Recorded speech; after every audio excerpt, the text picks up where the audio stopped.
Time now for our second Midday Forum, and joining us is financial professional Brett Shunkwiler.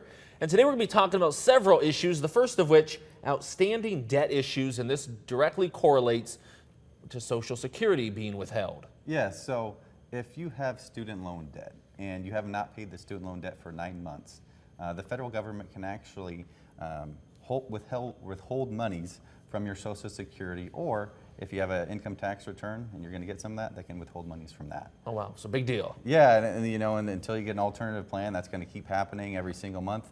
On top of pulling from Social Security or garnishing part of that, a lot of them are getting hit with a $15 fee as well. So when you add that up, sometimes their actual debt and the interest is even growing. A lot of times it's declining, but not by much. So that can become a big problem.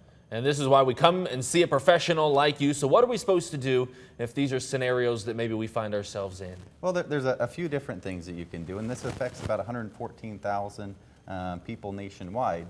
Now, while that is a good chunk of people, there's a lot of people that aren't affected as well. And you're just like, all right, well, what is the best way to take Social Security for me if I'm not in this situation? So should I take it at 62, 63, 64, all the way up to 70?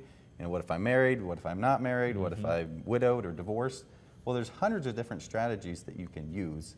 And here recently, I got my national accreditation for Social Security advisors. And congratulations. Thank you. I'm one of probably less than 1% of the population here in the United States as financial advisors that can teach Social Security. So a lot of people are wondering, where's the break-even point? Yeah. How long do I have to live before I take the other benefits? Should I take it earlier or later? Sure. Well, there's a lot of different factors that go into that. On my website, shunkwilerfinancial.com, there's actually a calculator to help you estimate what your Social Security benefits can be.